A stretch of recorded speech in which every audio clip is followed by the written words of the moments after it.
Bueno, hablando de privilegios,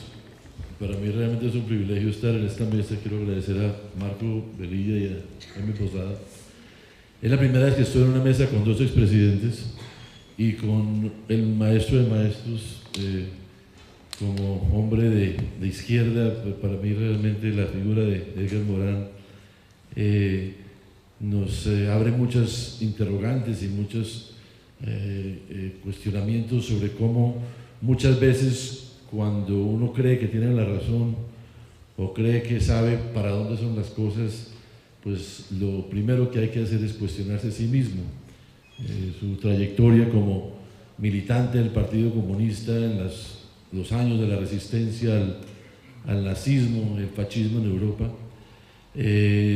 pero también quizás de los primeros grandes intelectuales que cuestionó el totalitarismo del marxismo desde ese entonces y desde una óptica progresista y de izquierda nos enseñó también a todos cómo el principio de la libertad, el principio de la diversidad y la tolerancia iba mucho más allá de las dogmas y de los pensamientos construidos. Realmente es un gran honor estar aquí porque veo que hay unos elementos que nos unen. Ahora que recordaba el expresidente Betancourt, yo siempre he dicho que quienes hemos defendido la salida negociada del conflicto armado, siempre hemos encontrado en el presidente Betancourt un gran pionero que tuvo la valentía en su momento de lanzar una propuesta, una idea, un propósito que sigue siendo, a mi entender, la gran tarea por cumplir en Colombia, la tarea pendiente, que es cómo resolvemos nuestro conflicto armado por la vía civilizada del diálogo. Una idea profundamente moderna, profundamente ligado a estos nuevos valores de la globalización, y verlo al lado del expresidente Gaviria, que nos recordaba la importancia de la Constitución del 91, que quizás es la más importante obra que hemos tenido como nación y que con el liderazgo que como presidente permitió que Colombia también diera un paso hacia adelante, hacia la modernidad y hacia cuestionar viejos esquemas. Pues creo que realmente no sé por qué estoy sentado acá con personas por la cual tengo tanta admiración y tanto respeto. Yo quisiera simplemente agregar algunas ideas porque creo que, como bien lo señalaba el expresidente Gaviria, la globalización muchas veces la tendemos a reducir a esos aspectos de la economía, sin que sean, por supuesto, importantes. La globalización tiene no solamente diferentes componentes, sino que cada uno de estos componentes ofrece nuevos paradigmas y nuevos retos para la ética, la construcción de los valores. La ética como construcción de valores y de prácticas, quizás el último terreno o el más difícil de compenetrar. Los mercados se compenetran, los discursos y las ideologías se pueden transformar, pero las mentalidades de cómo el ser humano se enfrenta a esos cambios, pues muchas veces son los más difíciles de cambiar. Por eso los asuntos de cultura política, son fundamentales en este nuevo mundo de la globalización. Porque uno podría decir que la globalización es inevitable, que el mundo está cambiando, gústenos o no, pero en primer lugar la globalización no es uniforme, es irregular y depende de alguna manera de la forma en la cual nos enfrentamos o nos asomamos frente a esa globalización para que podamos determinar si esos cambios nos van a llegar, si esos nuevos retos nos van a permitir avanzar como seres humanos o como sociedades. En todo este tema de la globalización siempre vienen las reacciones desde el ámbito de la soberanía, de que vamos a defender lo propio y que lo de afuera de alguna manera va a contaminar lo que somos. Y yo creo que esa mirada cerrada, sesgada, desconoce el papel liberador de los cambios que se están dando en el mundo y que se pueden seguir dando precisamente en ese terreno de las ideas, de la cultura y de los valores. Porque de alguna manera el impacto, la posibilidad de de aprovecharse, de volverse inmerso en esos cambios globales, depende de la actitud que una sociedad asuma frente a esos cambios. Cuando Cuba, por ejemplo, decide no permitir que sus jóvenes tengan acceso al Internet, están asumiendo una posición que sin duda, a mi entender, castra la posibilidad de los ciudadanos y ciudadanas de acceder a un mundo en el cual la información cada vez está más al alcance de cualquier persona que con un computador pueda tener la posibilidad de conocer más allá de sus fronteras, de cómo las políticas en el terreno económico con el proteccionismo o en el terreno de la política, como bien lo señalaba el expresidente Gaviria, en temas que muchas veces nuestra primera reacción es a defendernos, ¿no? Tuve también el privilegio de ser testigo hace pocas semanas de un diálogo muy interesante entre el presidente Evo Morales de Bolivia y el alcalde mayor de Bogotá, el doctor Gustavo Petro, en un encuentro que se suponía que iba a ser un encuentro protocolario. El doctor Petro habló de la importancia del tema ambiental en el plan de desarrollo de Bogotá y el presidente Morales inmediatamente salió con una tesis que nos dejó un poco extrañados, donde decía que el ambientalismo es la nueva forma de neocolonialismo y que de alguna manera detrás de las fuerzas del ambientalismo había intereses que buscaban socavar la soberanía y los derechos de los pueblos. El doctor Petro, caracterizado por su franqueza, inmediatamente le ripostó y dijo: no, es que el cambio climático no es un invento ideológico, es una realidad.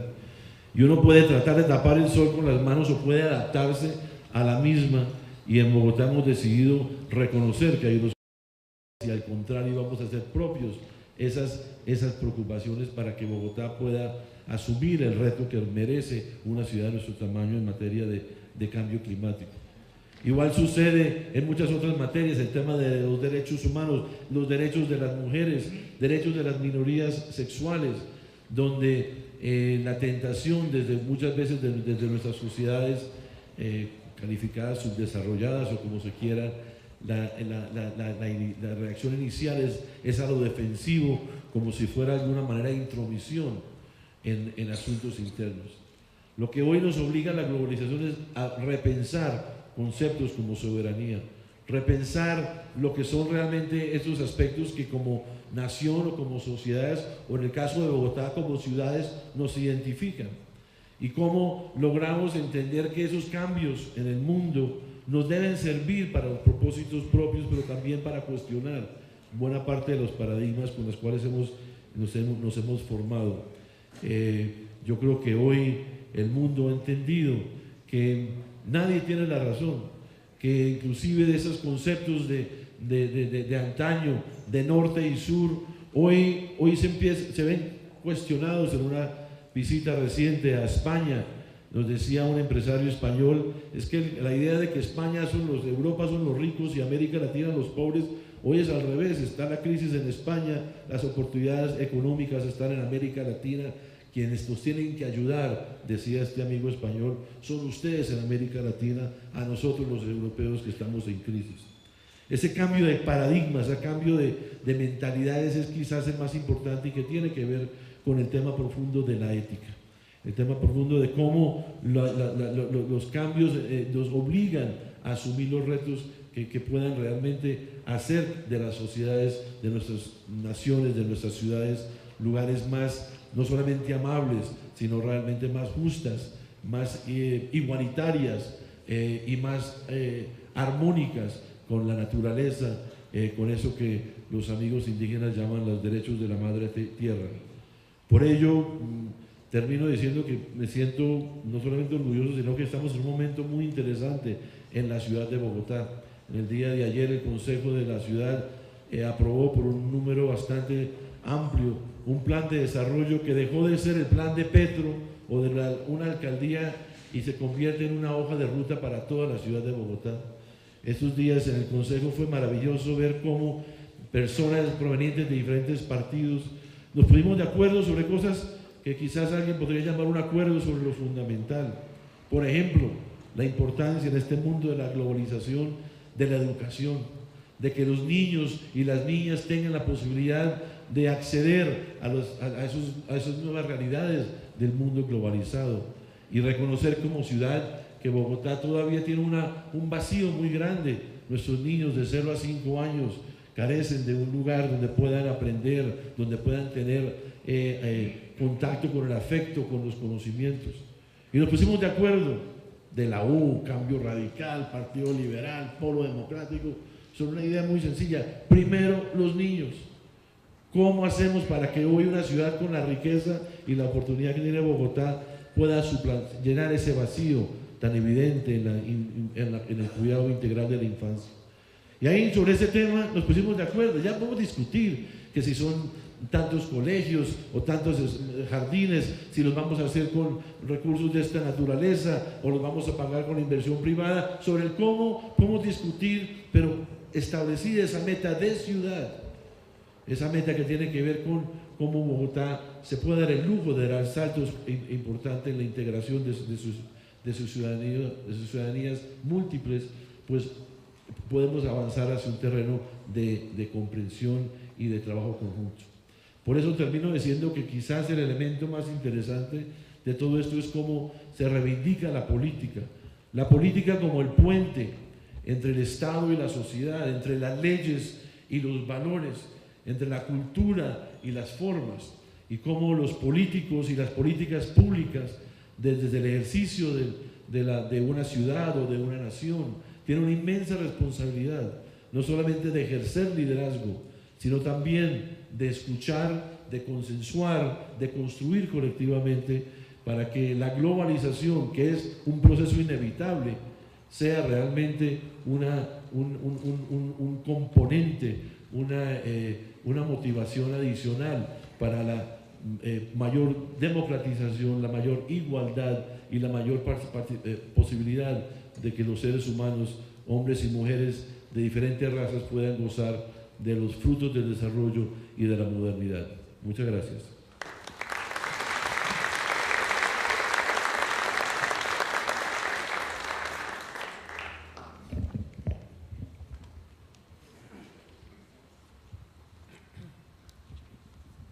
Agradecemos los testimonios que hemos escuchado, importantes testimonios de dos expresidentes de la República de Colombia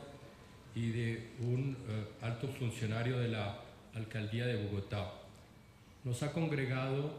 el pensamiento y la obra de Edgar Morán esta tarde con el deseo de comprender mejor las crisis por las cuales está pasando la humanidad.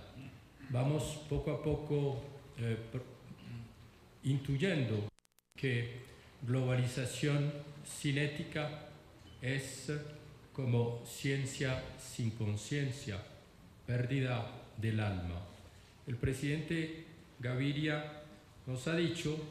que de la globalización se rescata como el nacimiento de un tejido de sociedad-mundo. Igualmente lo presenta así Edgar Morán en su obra La Vía para el futuro de la humanidad. Una parte positiva de la globalización es ese como tejido de sociedad-mundo que se está presintiendo. El presidente Gaviria dice que es porque es como si fuésemos ciudadanos planetarios, pero vemos bien que es un como si, porque para ser ciudadanos se requieren leyes, se requiere ciudad, se requiere religación de juris.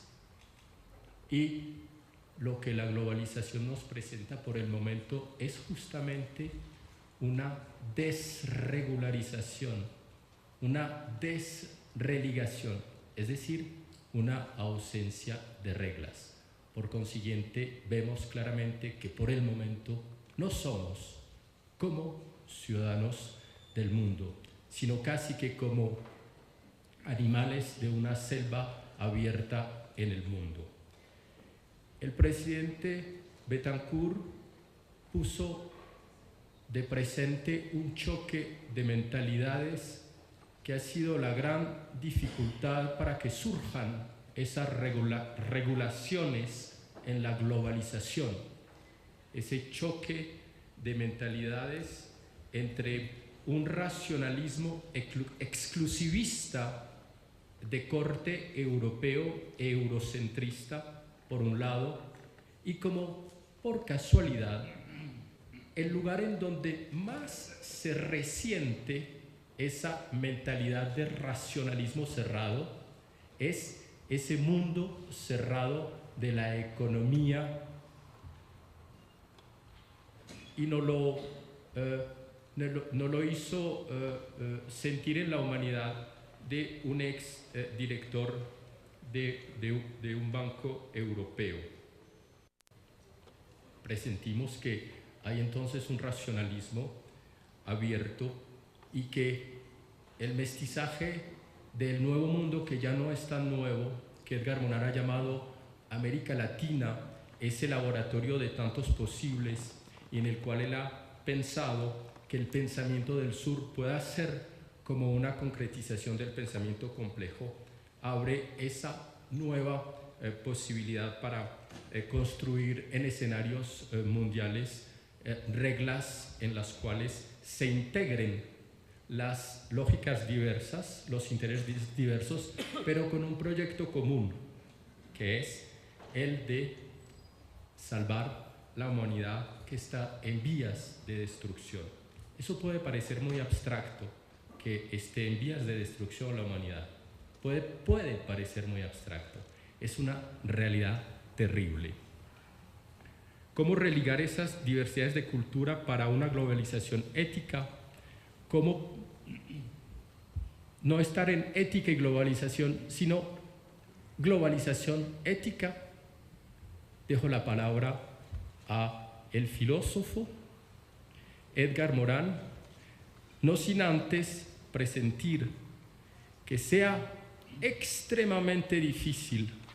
tener una racionalidad abierta y una conciencia del buen gobierno y poder integrar, cuando se tiene el poder en la acción, la toma de decisión justa sin que el principio de ecología de la acción haga que pensamos, creer, actuar bien y los resultados fueron lo contrario. La progresista y de izquierda nos enseñó también a todos cómo el principio de la libertad, el principio de la diversidad y la tolerancia iba mucho más allá de las dogmas y de los pensamientos construidos. Realmente es un gran honor estar aquí porque veo que hay unos elementos que nos unen. Ahora que recordaba el expresidente Betancourt, yo siempre he dicho que muchas veces cuando uno cree que tiene la razón o cree que sabe para dónde son las cosas, pues lo primero que hay que hacer es cuestionarse a sí mismo. Su trayectoria como militante del Partido Comunista en los años de la resistencia al nazismo, el fascismo en Europa, pero también quizás de los primeros grandes intelectuales que cuestionó el totalitarismo del marxismo desde ese entonces y desde una óptica, y verlo al lado del expresidente Gaviria, que nos recordaba la importancia de la Constitución del 91, que quizás es la más importante obra que hemos tenido como nación y que con el liderazgo que como presidente permitió que Colombia también diera un paso hacia adelante, hacia la modernidad y hacia cuestionar viejos esquemas. Pues creo que realmente, no sé por qué estoy sentado acá con personas Bueno, hablando de privilegios, para mí realmente es un privilegio estar en esta mesa. Quiero agradecer a Marco Velilla y a Emi Posada. Es la primera vez que estoy en una mesa con dos expresidentes y con el maestro de maestros como hombre de izquierda. Para mí realmente la figura de Edgar Morin nos abre muchas interrogantes y muchos cuestionamientos sobre cómo hemos defendido la salida negociada del conflicto armado. Siempre hemos encontrado en el presidente Betancourt un gran pionero que tuvo la valentía en su momento de lanzar una propuesta, una idea, un propósito que sigue siendo a mi entender, la gran tarea por cumplir en Colombia, la tarea pendiente, que es cómo resolvemos nuestro conflicto armado por la vía civilizada del diálogo. Una idea profundamente moderna, profundamente ligada a estos nuevos valores de la globalización.